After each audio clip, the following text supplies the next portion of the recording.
They uninvited me from Thanksgiving to make room, so I bought the restaurant that night. My sister's voice came through the phone too cheerful, like she was trying to wrap a knife in ribbon. "Hey, so we need to talk about Thanksgiving," she said, and I could already hear people in the background, my mom laughing, silverware clinking, someone saying, "Put the rolls over here." I stood in my kitchen holding a half-chopped onion, my fingers smelling sharp and sweet, and the sting in my eyes wasn't just from the fumes. "What about it?" I asked, trying to keep my voice normal. There was a pause, one of those pauses that says someone has rehearsed this and is still hoping you make it easy. "We're kind of at capacity," my sister Lauren said. "We had to make room for Mark's parents. You understand, right?" I stared at the onion like it might answer for me. "So you're uninviting me," I said slowly. Lauren exhaled like I was being difficult. "It's not personal. It's just there's literally not enough seats." Then she added the part that made my stomach drop. "We're doing it at La Torre this year. You know, it's a fixed menu, and we already told them a final head count. It's easier if you just don't come. We'll do something with you later." I didn't hang up. I didn't scream. I felt my face go hot in a calm, contained way that scared me more than anger usually does. I walked to the sink without thinking, turned the tap on, and rinsed my hands like I could rinse off the humiliation. "Okay," I said. My voice came out too steady. "To make room." I repeated it like I was tasting the words. In the background, I heard my mom say, "Who's that?" and Lauren lowered her voice. "Emma," she whispered, like my name was something inconvenient on her tongue. I looked at the calendar on my fridge where I'd already written Thanksgiving 4 p.m., Mom's in black marker weeks ago, and I felt something in me go quiet and sharp at the same time. "Tell Mom I said hi," I said. Lauren let out a relieved little laugh, like she'd won. "Thank you," she said quickly. "Seriously, you're always so understanding." I smiled, so hard my jaw hurt. "Yeah," I said. "I am. Have fun at La Torre."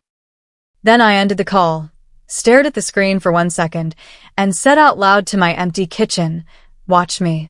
It was late afternoon the day before Thanksgiving, and my apartment felt suddenly too small. The air was warm from the oven preheating, and the onion sat half-diced on the cutting board like a sad little pile of effort. I stood there in silence, listening to the fridge hum and my own breathing.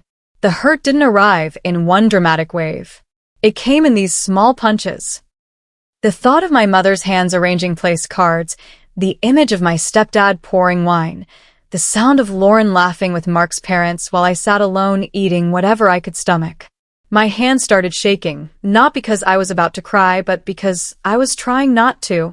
I grabbed a dish towel, wiped the counter that didn't need wiping, and felt this familiar, ugly feeling rising, like I'd been demoted in my own family again, and everyone expected me to thank them for the lesson. It was easier if you just don't come. Like I was an extra chair, not a person. Here's the broader setup, because it's not like my family woke up one day and randomly decided I was the disposable one. I'm 31. I'm the oldest. Lauren is 28. Our brother, Benji, is 25 and mostly escapes by being busy and showing up late to everything. When our parents split when I was 12, I became the buffer without anyone officially asking. I was the kid who remembered schedules, who made sure Lauren had lunch money, who learned how to read the room and adjust. When Mom remarried, she started leaning on the idea that I was the stable one. Stable meant I wouldn't cause scenes. Stable meant I'd accept the short end of whatever stick was being handed out that year. Lauren, on the other hand, was the one who got protected. She cried easily. She got stressed easily. She got overwhelmed easily. So the family arranged itself around keeping her comfortable. If she snapped at someone, it was because she was tired. If I snapped, it was because I was holding on to resentment. If Lauren needed help with rent, it was just until she gets back on her feet. If I needed help, it was, "You're fine, Emma. You always land on your feet." The irony is I did land on my feet, over and over, because nobody was standing close enough to catch me. I work in commercial real estate and small business acquisitions. It's not glamorous. It's spreadsheets and negotiations and walking into spaces with peeling paint and trying to see what they could become. I started in property management after college and clawed my way up, then partnered with an investor who liked that I was unflashy and relentless. Over time, I built a small portfolio, nothing billionaire level, but enough that I don't have to ask permission to exist anymore. My family has a complicated relationship with that. They like bragging about me at a distance. Emma's in real estate. Mom tells people like it's a fun fact. But up close, they still treat me like I'm 15 and supposed to be grateful for scraps. Especially Lauren. She loves the idea of me being successful as long as it doesn't make her feel small. And because I hate conflict because I still wanted to be included, I kept playing along. La Torre is the restaurant where my mom and stepdad host holidays when they don't feel like cooking. It's one of those old-school Italian places with heavy wooden booths and warm lighting that makes everyone look like they're in a nicer mood than they actually are. The owner, Carlo, is a man in his 60s with tired eyes and a voice like gravel, and I knew him for a completely separate reason. I'd been helping him for months. His lease was coming up for renewal. The building's landlord wanted to sell. Carlo didn't want to retire, but he also didn't want to keep bleeding money into a place he didn't own. We've been talking about options, buying the building, buying the business, restructuring, bringing in a partner. Nothing was final, but we'd gotten close enough that I had documents in a folder on my laptop and Carlo had started calling me kid, in that way older men do when they mean, "You're the only one taking me seriously." After Lauren's call, I stood in my kitchen staring at that half-chopped onion, and my brain did something it doesn't usually do when I'm hurt. It turned practical. Not cold exactly. Just focused. Like the part of me that negotiates leases and reads contracts stepped forward and pushed the wounded daughter part aside. I opened my laptop. My hands were steady now. I emailed Carlo. "Are you at the restaurant tonight? I need to talk. It's time." He replied 10 minutes later. "Come by at 7. Bring the draft." I drove there with the radio off. The city felt loud through my windshield. People already out for pre-holiday dinners, headlights smearing in my peripheral vision. My throat was tight, and every so often the humiliation would surge up again and make me grip the steering wheel harder. But under it, there was this strange clarity. They wanted to make room? Fine. I'd give them room. Just not the kind they expected. La Torre was busy when I walked in. The host stand smelled like cologne and lemon polish. A couple was arguing softly near the bar, the kind of argument you can see in their clenched jaws even when you can't hear the words.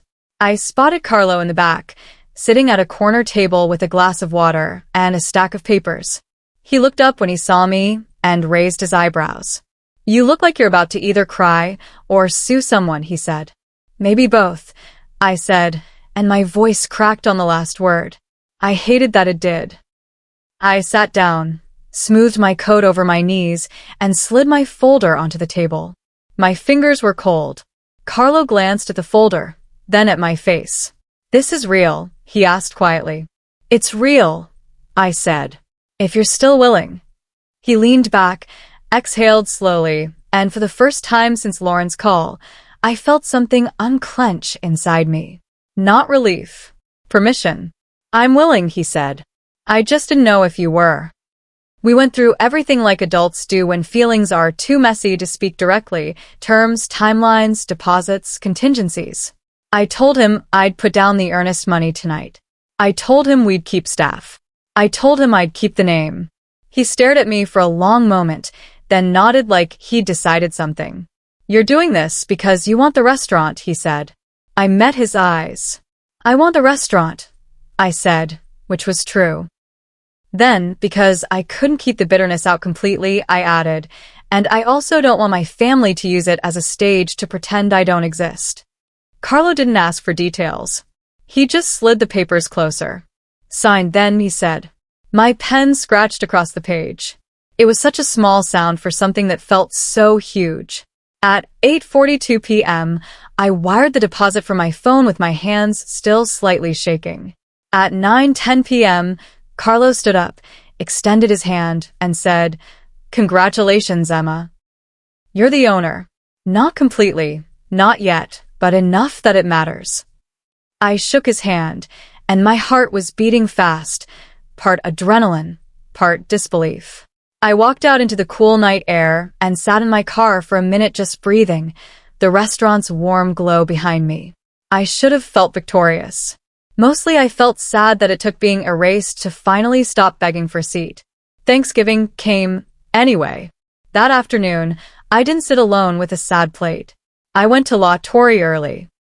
I walked through the kitchen in flats that squeaked slightly on the tile. The cooks looked up. Carlo introduced me simply. "This is Emma. She's helping me keep the place going." I nodded, smiled, tried not to look like I was about to vomit from nerves. At 4 p.m., my family arrived. I wasn't lurking in the shadows waiting for a dramatic reveal. I was at the front, not behind the host stand, but close enough. I wore a simple black dress and my hair pulled back, and I felt like I was playing myself in a movie I hadn't auditioned for. Mom walked in first, scanning the room with that hostess energy she gets when she's excited to be seen. Lauren followed, already talking, already laughing. Then my stepdad. Then Mark's parents, looking pleased and important. Lauren spotted me and stopped short, confusion sliding across her face. "Emma?" she said, like I'd wandered into the wrong event. My mom's smile faltered. "Sweetheart, what are you doing here?" she asked, and I hated the way she said sweetheart only when she needed me to behave. I stepped forward just slightly.